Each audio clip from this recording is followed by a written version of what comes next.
칠병이어라는 제목으로 같이 말씀을 나누겠습니다. 오늘 본문은 다시 한번 예수님께서 큰 무리를 먹이시는 기적이 일어나는 칠병이어의 사건을 보여주고 있습니다. 이미 마가복음 6장에서 예수님은 오병이어의 기적으로 5천 명을 먹이셨습니다.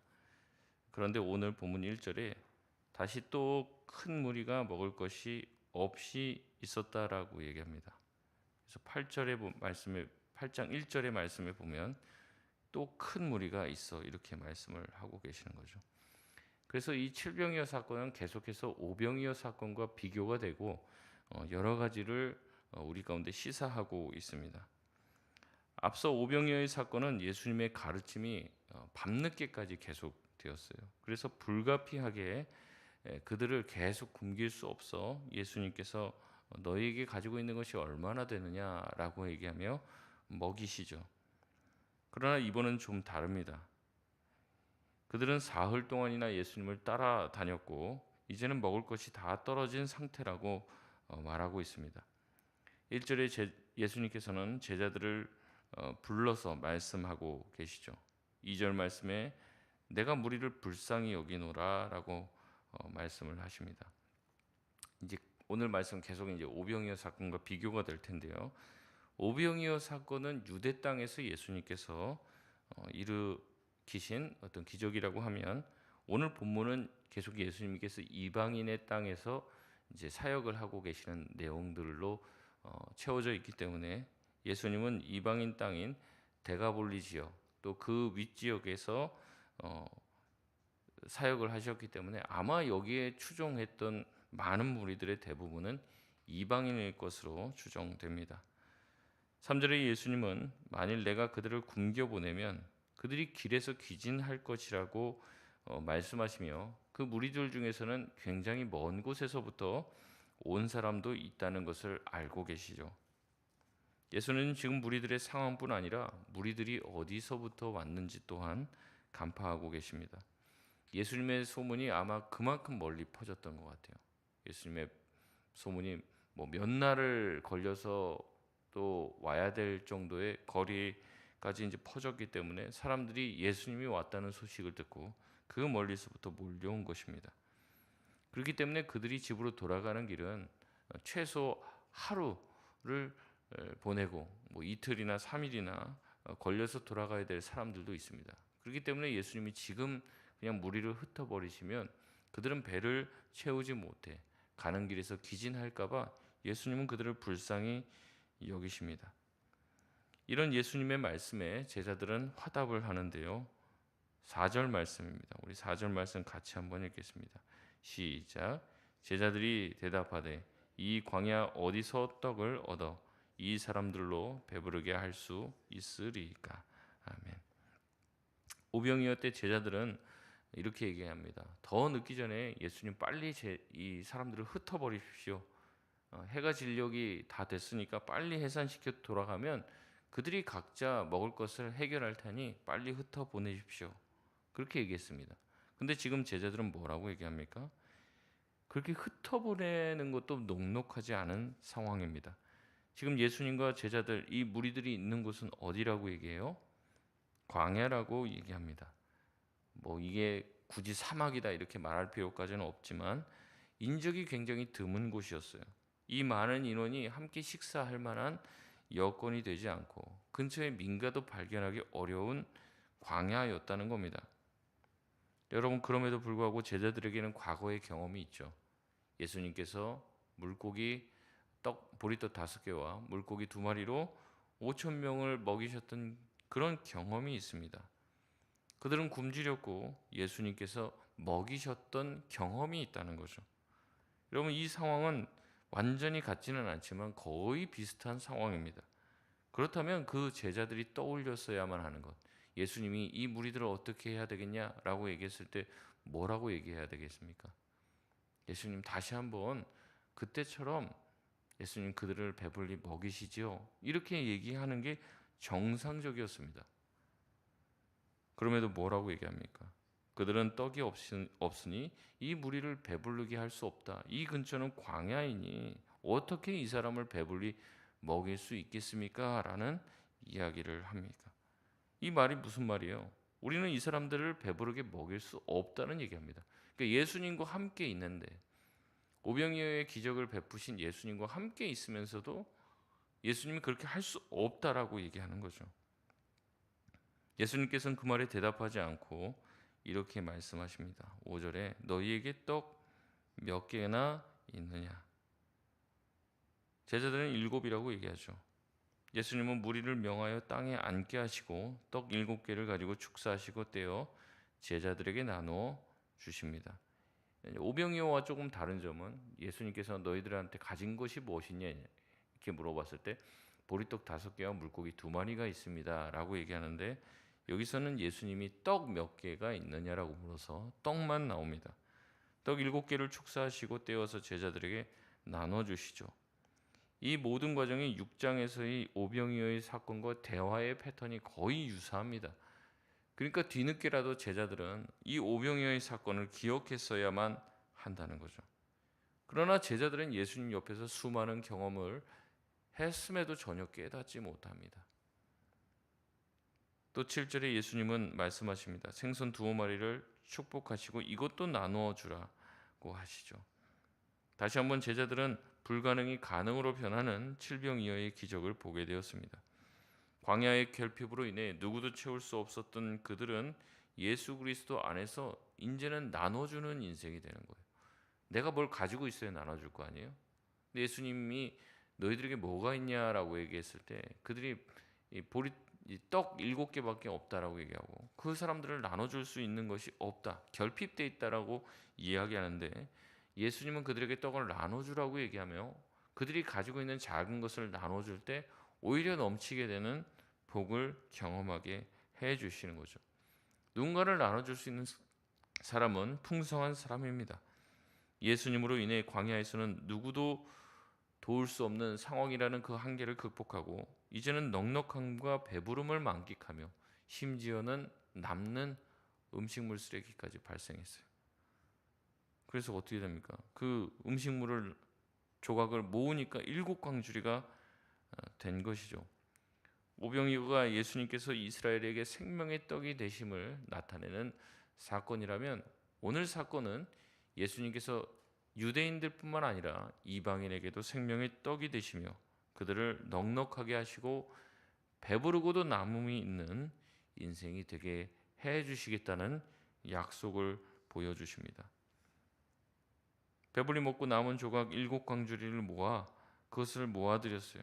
그 혜택을 누린 사람은 약 4천 명이나 되었다고 말합니다.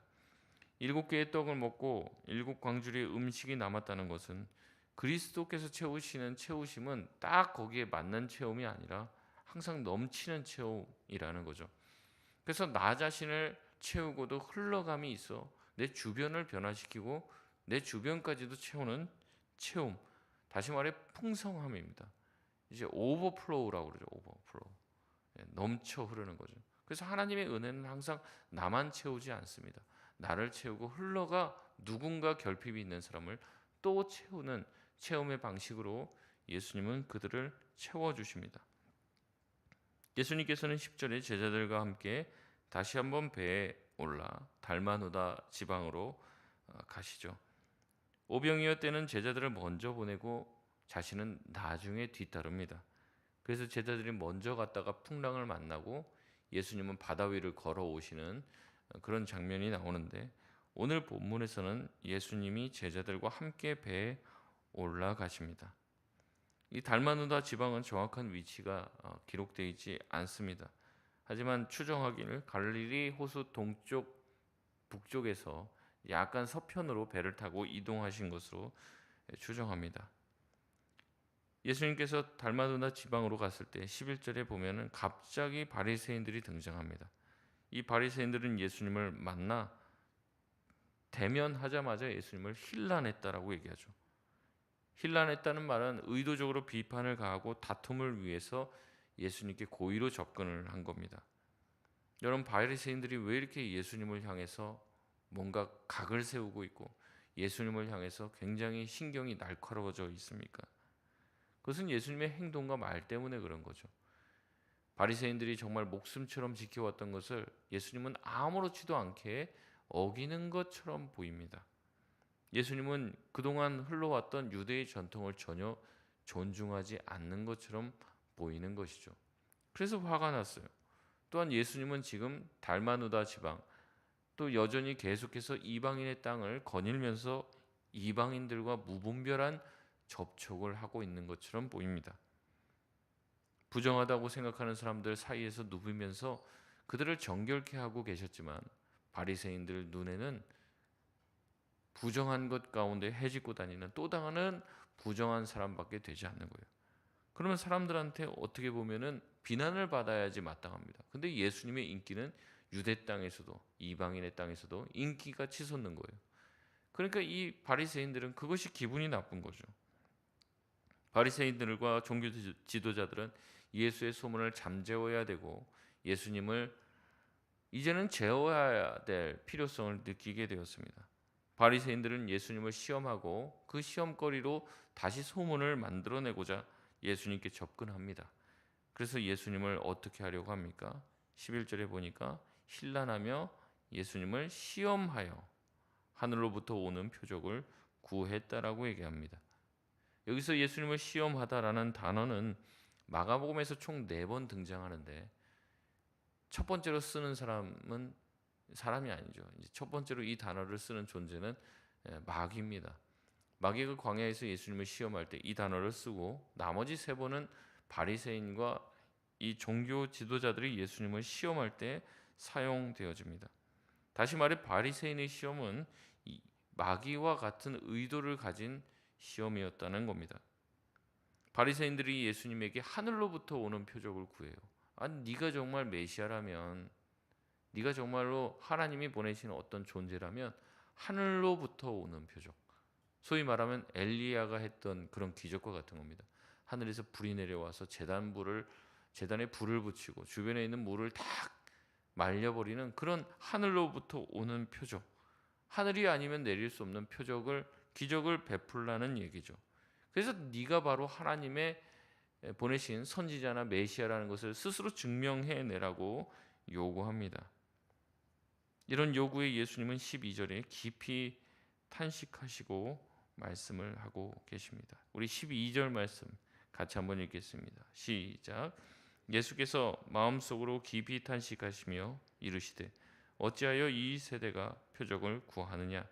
내가 진실로 너희에게 이르노니 이 세대에 표적을 주지 아니하리라 하시고. 아멘. 아마도 바리새인들은 예수님께서 행하신 표적에 대한 이야기를 많이 들었을 겁니다.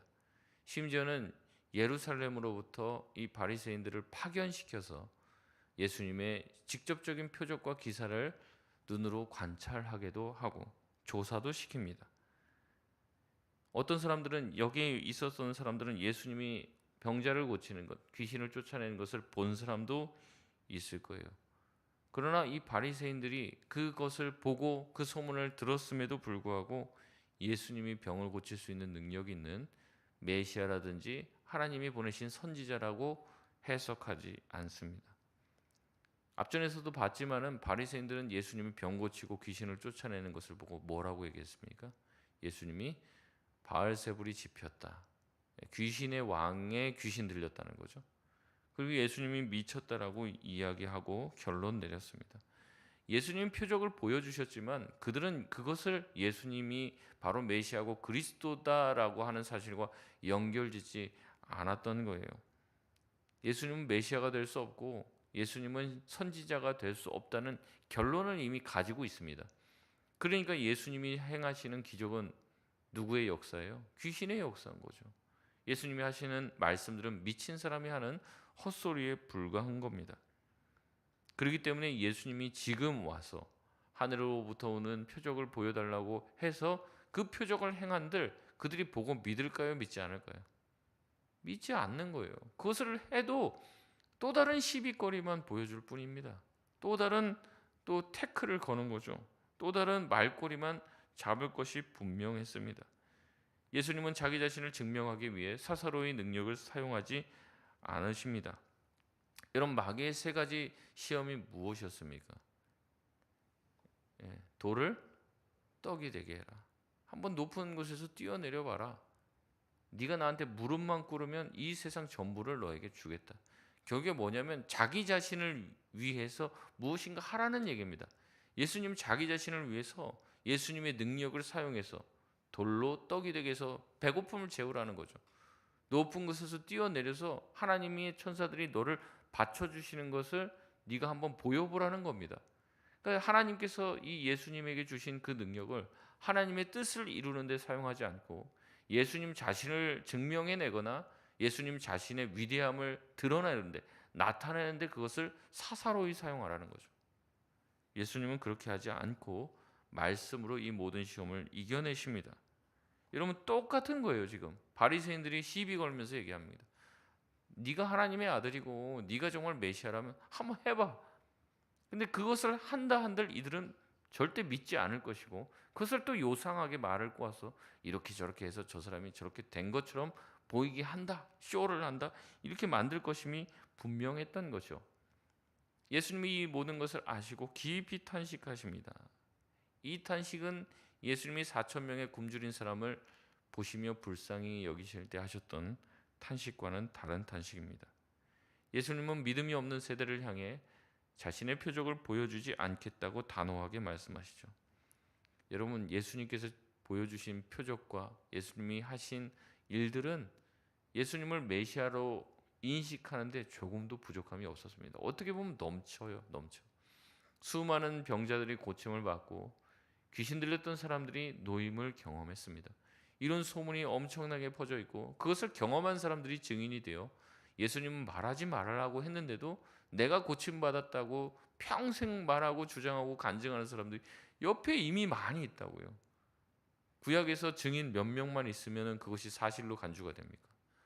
2명 이상만 있으면 그것이 간주가 됩니다. 근데 허다한 증인들이 있어요. 허다한 증인들이.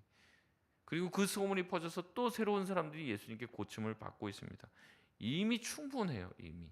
그런데 또 다른 증거를 요구하고 있다는 것은 예수님을 믿을 생각이 없는 것이죠. 계속 보여줍니다. 예수님을 믿고 예수님이 자기의 병을 고쳐주시고 예수님이 내가 귀신 들린 상태에서 나를 벗어나게 해주실 것이라는 것을 확신하고 주님 앞에 여러 가지 장애물에도 불구하고 나아가는 사람들은 고침을 받습니다. 그러나 멀찌감치 떨어져서 예수님을 비난하고 힐난하고 예수님을 믿을 생각이 없는 자에게는 아무런 일도 일어나지 않습니다. 지금도 마찬가지죠. 예수님을 시험해 보려고 하고 한번 시험 삼아서 교회를 다니고 예수님을 믿어보려고 하는 사람에게는 아무 일도 일어나지 않습니다. 그러나 진정으로 주님을 따르고 주님밖에 의지할 것이 없어서 주님께 나온 사람들에게는 하나님의 능력이 나타나는 줄 믿습니다. 결국 예수님을 받아들이는 자, 그들은 예수님께 기대하는 것 이상의 것들을 경험하게 됩니다. 그러나 다친 마음으로 예수님을 시험하려 드는 자들은 아무것도 경험하지 못합니다. 아무것도 경험하지 못했으니 돌아가 얘기하는 거죠. 야, 내가 예수한테 한번 기적 행하라고 했더니 아무것도 못하더라. 별 볼 일 없더라. 또 그런 이야기를 하고 다니는 거죠. 그들은 예수를 무능했다라고 고발하고 이야기하지만 사실 문제는 자신에게 있었던 겁니다. 여러분 우리도 마찬가지죠. 결국에 모든 것은 믿음의 문제입니다. 우리가 주님을 믿고 있느냐, 내가 예수님을 어떠한 존재로 바라보고 있느냐가 우리 신앙을 결정하게 됩니다. 말씀을 마치겠습니다. 예수님을 의지하실 수 있길 바랍니다. 여러분 예수님을 의지하고 예수님을 믿으셔야 됩니다. 제가 예전에 한번 설교하면서 말씀드렸습니다. 예수님을 믿는 사람에게 가장 어려운 게 예수님을 믿는 일이다. 그렇게 말씀드렸어요. 예수님 믿는다고 하지만 예수 믿는 게 그렇게 쉽지가 않아요. 광야라는 상황, 내 손에 아무것도 없는 그 현실 속에서 어떻게 예수님이 이 많은 사람을 먹일 수 있으리라 감히 상상할 수 있겠습니까? 그러나 우리는 말씀으로도 보았고 하나님의 말씀이 정말로 사실이고 실제라면 우리에게도 그런 오병이어와 칠병이어의 기적이 있다는 것을 유추해낼 수 있어야 하는데 우리는 자꾸 우리의 상황만을 봅니다. 여러분 주님을 믿으시기를 바랍니다. 주님과 함께 있다면 주님은 우리를 배불리 먹이실 것입니다. 믿음의 눈으로 봐야 보이는 거죠. 마른 뼈도 일어날 수 있고 광야에도 길을 내시는 분이 주님이시고 광야 한복판 아무것도 없는 곳에서도 백성들을 먹이시는 분이 바로 주님이십니다. 허기지고 굶주린 우리를 먹이시고 가득 채워 넘치게 하실 예수님을 믿고 나아갈 수 있는 오늘 아침 되시길 바랍니다.